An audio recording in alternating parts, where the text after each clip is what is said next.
qui, n'est-ce pas, à leur tour, sont venus écouter l'agneau. Alléluia. Il y a aussi, n'est-ce pas, comme ça, l'histoire de la reine Sheba, n'est-ce pas, qui a abandonné son trône dans un roi 10, vous verrez l'histoire. La Bible dit qu'elle avait entendu parler d'un homme. Un homme au nom de Salomon, n'est-ce pas, dont la sagesse était infiniment grande. Salomon est un homme, n'est-ce pas, qui était revêtu d'une sagesse comme on ne pouvait nulle part ailleurs. Et cette femme, reine de son état, frère, lorsqu'elle a entendu parler de la sagesse de Salomon, la Bible dit qu'elle a abandonné, bien aimé, son royaume pour un temps, parce qu'elle est allée contre. Alléluia. Alléluia. Est-ce que je parle à un frère ce soir? Amen. Alléluia. Est-ce qu'il y a une sœur qui m'entend ce soir? Amen. Salomon avait impacté sa génération par sa sagesse. Salomon a impacté, n'est-ce pas, ceux de son âge par sa sagesse. C'est un homme, n'est-ce pas, qui était habité par le Seigneur. Alléluia. Amen. Ça veut dire que, bien aimé, les dons que nous avons, la peine que nous avons reçue du Seigneur, les ministères que nous avons, ne sont pas les choses, n'est-ce pas, qu'il faut utiliser pour se décorer, se décorer. C'est un ministère que nous avons reçu de la part du Seigneur. Les appels que nous avons reçus de la part du Seigneur, les dons que nous avons reçus de la part du Seigneur, ont pour objectif d'impacter le monde. Alléluia. Le monde attend avec un ardent désir. Ça veut dire que le monde sait, il est informé, n'est-ce pas, que la révélation véritable viendra du Fils de Dieu. Mais ils sont fils de Dieu. La Bible dit, n'est-ce pas, que les fils de Dieu, c'est ceux qui sont conduits par l'Esprit de Dieu. Alléluia. Et dans 1 Jean 12, il dit, n'est-ce pas, que à tous ceux qui l'ont reçu, Jean 12, à ceux qui, n'est-ce pas, ont cru en son nom, elle a donné le pouvoir de devenir enfants de Dieu. Donc les fils, ce ceux-là qui se sont déjà mariés avec la parole du Seigneur. Alléluia. Ça veut dire que si ce soir tu es conscient qu'il y a déjà eu un mariage entre toi et l'époux et Christ, tu es fils ou fille de Dieu. Alléluia. Salomon a marqué, n'est-ce pas, la reine par sa sagesse. Au point que cette dernière, n'est-ce pas, a mobilisé toutes les personnes derrière elle. Elle a apporté le présent. Elle a apporté tout ce qu'il fallait. La Bible dit qu'elle a commencé à exposer au roi Salomon des énigmes. Et elle a vu, à la fin, effectivement, le roi Salomon était à la hauteur de ses attentes. Impacter, frère. Nous sommes appelés à impacter. À quoi ça sert, n'est-ce pas, d'être prédicateur d'évangile lorsque nous n'impactons pas autour d'eux? À quoi ça sert d'être chantre de l'Éternel? D'avoir un don quelconque alors que nous n'impactons pas autour de nous.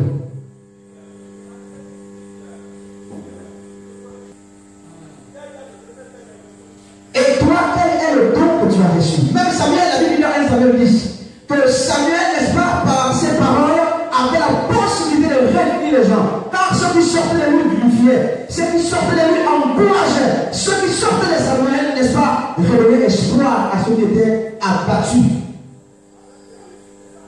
Et Samuel n'est plus. Mais nous sommes.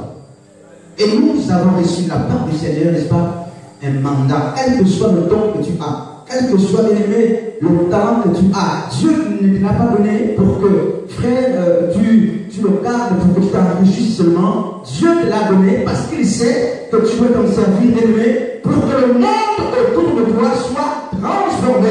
Pour que le monde autour de toi soit transformé. Ça veut dire quoi, frère?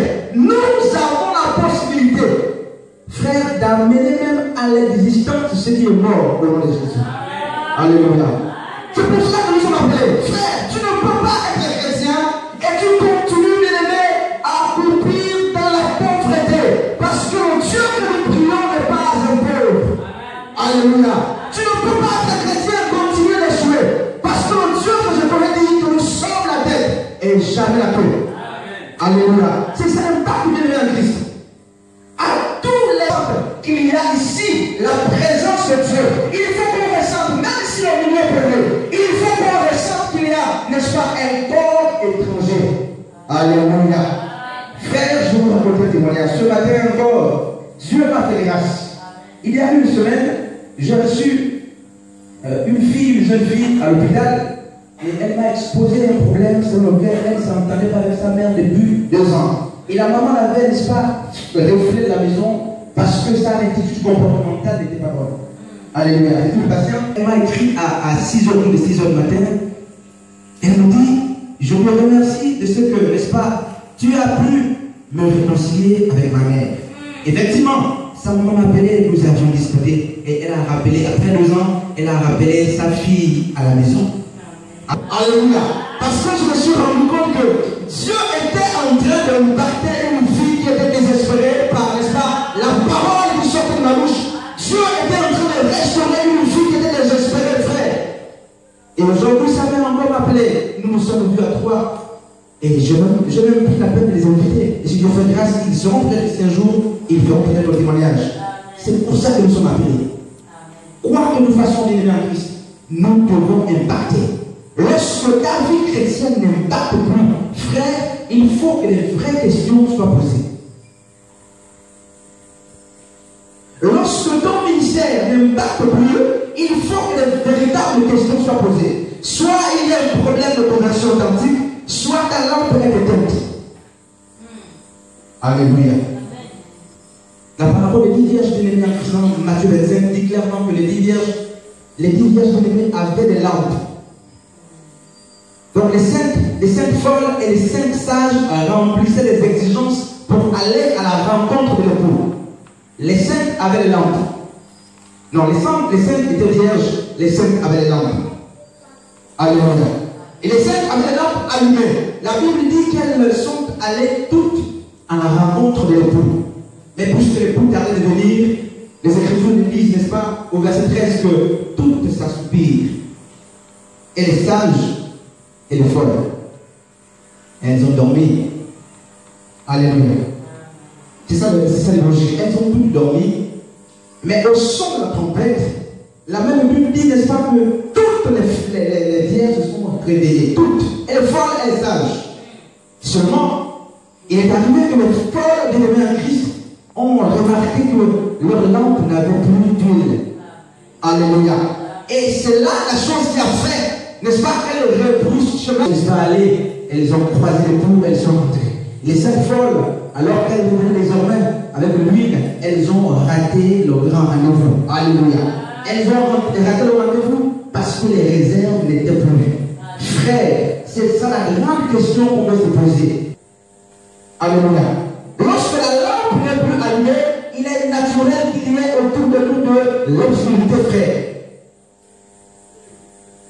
Comment chrétien que tu es, depuis 2 ans, tu pries pour la même situation? La Bible dit que pour la prier, n'est-ce pas, pour, n'est-ce pas, l'esprit qui le demandait 3 fois. Et Dieu a clairement répondu. Alléluia. Dieu a clairement répondu. Frère, quand nous voulons impacter, il faut que l'alliance, que la relation entre nous et Dieu soit une relation meuble, une relation digne. Parce que aussi longtemps que la relation entre le chrétien et Dieu est rompue, aussi longtemps qu'elle est polluée, elle est fissurée, il est évident que nos vies n'auront pas d'impact. Le monde attend. Le monde il est excité, il veut voir la promesse. Il veut voir autour de lui les malades être guéris. Il veut voir autour de lui les prisonniers être libérés. Il veut voir les esclaves du péché, il veut sortir de leurs iniquités. Il veut voir autour de lui la pauvreté diminuer considérablement. Parce que le monde sait que la révélation viendra au Fils de Dieu. Et nous sommes le Fils de Dieu. Alléluia. Quelle est la réponse que nous donnons aujourd'hui au monde? Quelle est la réponse que le chrétien donne au monde aujourd'hui? Puisqu'il attend. Il attend parce qu'il sait ce qu'il attend. Et nous, qu'est-ce que nous donnons? Frère, qu'est-ce que tu fais de ton ministère? Qu'est-ce que tu fais? Si on pose la question, où sont les hôpitaux que les chrétiens ont construits? Et si on pose la question, où sont les réalisations des chrétiens dans ce monde? Et si on pose la question, où sont ces chrétiens, n'est-ce pas, qui ont bâti, construit les routes, construit construit des hôpitaux, qui ont, n'est-ce pas, construit des orphelinats, ces chrétiens qui rendent visite aux prisonniers, ces prisonniers qui rendent visite aux orphelins, aux veuves, où sont-ils? Frères, nous avons limité notre non-ministère au bâtiment d'église locale. Au point de dehors, frères, nos vies ressemblent à celles de personnes qui ne sont pas Christ. Et c'est là le véritable problème. Nous excellons dans nos ministères, dans l'église. Nous travaillons jour après jour le terme vocal. Nous travaillons bien à Christ, nos ministères. Nous gênons, c'est bien. Nous prions, c'est bien. Nous méditons, c'est bien. Mais où est l'impact de toutes ces activités, frères? Il faut que le voisinage se rende compte que ta vie a changé. Il faut que le voisinage dise, nous avons vu cet homme hier et maintenant nous voyons qu'il a changé. Et ce témoignage, n'est-ce pas, pourra sauver, pourra, n'est-ce pas, sortir quelqu'un qui est en fur des ténèbres pour venir glorifier le nom du Seigneur. Frère, la marche vers le Seigneur n'est pas une simple marche. Nous avons la mission de révéler Christ. C'est pour ça que nous sommes appelés. Et par le moyen de l'évangélisation, cela se fait. Nous avons besoin d'impact. Nous voulons entendre des livres, mais qu'ils utilisent leur richesse, n'est-ce pas, pour aider les pauvres. Où est l'impact des chrétiens? C'est la question que Dieu me pose. Où est l'impact? Depuis combien d'années prie-tu? Où sont les résultats? Où est le bilan? Frère, c'est une grande question qu'on peut se poser. Et frère, ce soir, Dieu nous demande, n'est-ce pas, de nous montrer l'impact de notre vie chrétienne. Où est-il? Nos vies ont cessé de briller. Alors que lorsque nous nous sommes convertis, frères, nous avions le zèle de l'évangile. Alléluia. On pouvait être ici même avant que l'heure n'arrive. On pouvait participer à toutes les cotisations de l'assemblée de l'église locale. Sur 7 km pour venir assister à une réunion d'enseignement hier. Et nous avions du zèle pour l'évangile. Alors qu'aujourd'hui, bien aimé en Christ, il suffit de s'auto-regarder, de rentrer au-delà de soi-même pour se rendre compte que nous avons perdu ce premier amour que nous avions pour Dieu hier. Nous l'avons perdu à cause, frère, des biens de ce monde, à cause, bien aimé, des exigences de ce monde, à cause, bien aimé, de la beauté, des passions de ce monde. Alléluia. Il est temps que le chrétien se réconcilie bien avec Christ. Nous pouvons nous revaloriser. Parce que si nous l'étalons, frère, il est grand. Si Jésus a impacté, nous aussi nous devons impacter. Quel que soit notre âge, nous devons impacter. Alléluia. Ma grande soeur aînée, elle a fait 9 fois des fausses couches. Et j'étais, à l'époque, j'étais au primaire aussi, tout ça. 9 fois, et la 9e fois, j'étais quand même déjà à l'université. Et lorsqu'elle allait chez le charlatan, on lui disait que si ce n'est pas ta mère qui t'a vu, c'est ton frère qui étudie. Et elle est rentrée, n'est-ce pas, en conflit avec moi pour des raisons inavouées. Je ne maîtrise pas, je ne retrouvais pas ce que se disait. Au point que je ne pouvais pas passer un appel. Quand j'appelais ma soeur aînée, c'était la guerre, frère. Cette histoire me mentait au point que je suis rentré moi-même dans un travail personnel qui a duré plus de 2 ans, sans des résultats, frère. À un moment donné, je me suis dit, certainement je prie mal, ou peut-être que je suis dans le péché, voilà pourquoi Dieu ne m'écoute plus. Je priais pour qu'elle fasse au moins un enfant, même si après elle ne fait plus. Je disais au Seigneur, Seigneur, s'il te plaît, frère, j'ai prié, j'ai soumis ce sujet de prière à l'assemblée, aux jeunes avec qui j'étais à l'époque, et nous avions prié, moi-même j'ai continué de prier. Frère, je jeûnais pour cette soeur-là, ma soeur, et je priais beaucoup pour elle, jusqu'à ce que moi, je suis affaibli, je prie plus. Parce que la Bible dit clairement que notre Dieu, frère, n'est pas un sourd, il entend nos prières. Alléluia. Donc, même 2 fois, Dieu, il écoute. Ça veut dire qu'à un moment donné, lorsque nous répétons aussi des belles paroles, frère, certainement notre foi, nous ne connaissons pas ce que nous faisons. Alléluia. 2 fois, 3 fois, c'est suffisant. Parce que je sais que Dieu m'entend, Dieu m'écoute. Dieu a donné l'enfant à cette femme au moment où je ne m'attendais pas. Alléluia. Et lorsque cet enfant est né, frère, c'est ma mère qui m'informe parce que ma soeur n'avait pas ce courage de m'appeler. Frère, je ne veux pas m'approprier ce miracle-là, mais je sais que ma prière était pour quelque chose. Alléluia. Frère, elle a donné un enfant et le mari même, le papa de cet enfant dit non. Donne le nom de ton frère avec qui tu t'entends pas depuis longtemps. Alléluia. Elle m'a appelé et, n'est-ce pas, cet enfant a amené la réconciliation entre ma soeur aînée et moi. Alléluia. Amen. Frère, nous avons l'obligation d'impacter. Quoi qu'on dise, nous devons impacter. Même dans le silence, tu peux impacter, frère. Alléluia. Dans tout ce que tu fais, tu dois impacter.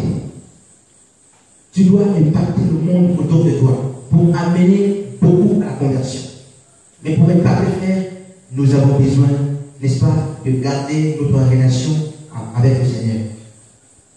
Nous avons besoin d'élever en Christ, de croire. Et dimanche dernier, nous avons la foi, frère. Nous ne pouvons pas impacter sans la foi. C'est pourquoi, frère, tout repose sur la foi et sur la relation, le type de relation que nous avons avec notre Père, le pour Christ. Alléluia.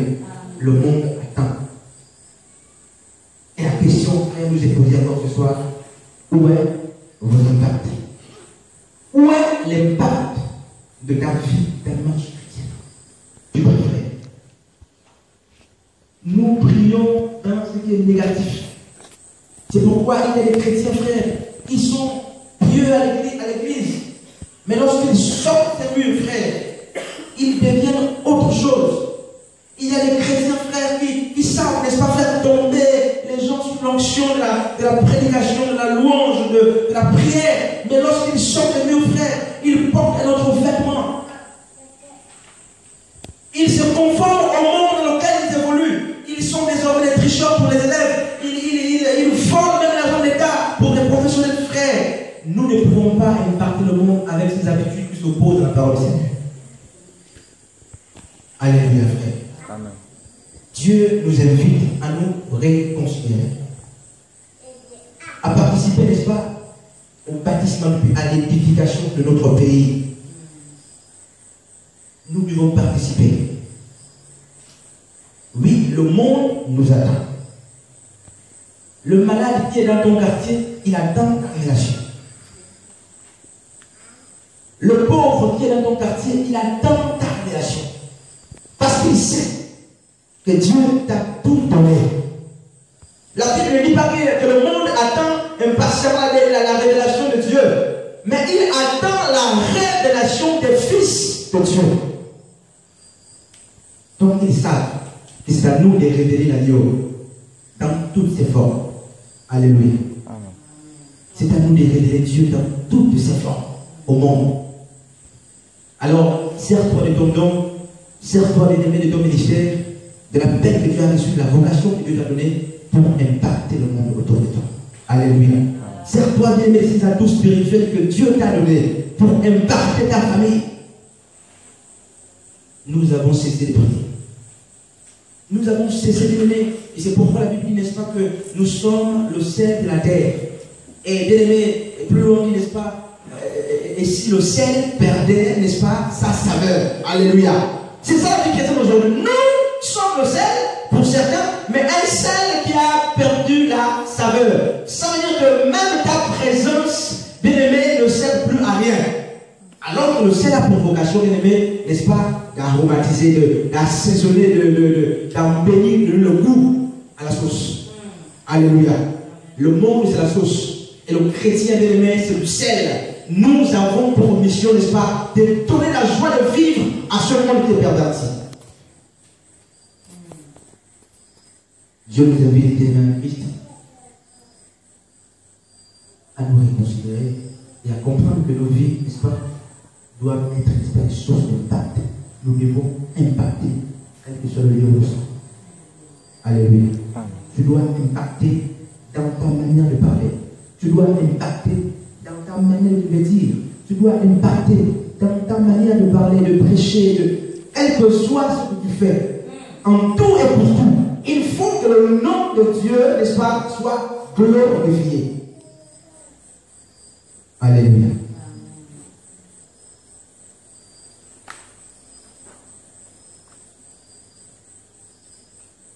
Et pour cela, bien aimé, il faut que la lampe reste allumée. Il faut que la lampe reste allumée. Il faut se considérer, connaître son identité. Alléluia. Frère, parce que si tu ignores ton identité, il te sera difficile d'impacter le monde. Tu auras même peur de prier pour un malade, parce que tu ne te connais pas. Mais ce soir, Dieu te dit que rien n'est perdu. Ce soir, Dieu te dit qu'il n'attend que ta décision. Voyez-vous, frère, les vies ne peuvent pas changer. Frère, ils ne pourront pas changer nos habitudes par les méditations et les prières. Les habitudes se changent, n'est-ce pas, par la prise des décisions. Et ce soir, tu peux prendre une décision et dire à Dieu, n'est-ce pas, je veux revenir sur le premier amour. C'est à cela que nous appelle les choix de simples vie. Mais il faudrait, n'est-ce pas, que le monde soit impacté par nos vies. Il faudrait, n'est-ce pas, que le monde reconnaisse que Dieu existe par notre manière de nous aider. Il faudrait, n'est-ce pas, que le monde reconnaisse que Dieu est vivant, que Dieu guérit encore. Alléluia. Est-ce qu'on peut acclamer pour le Seigneur?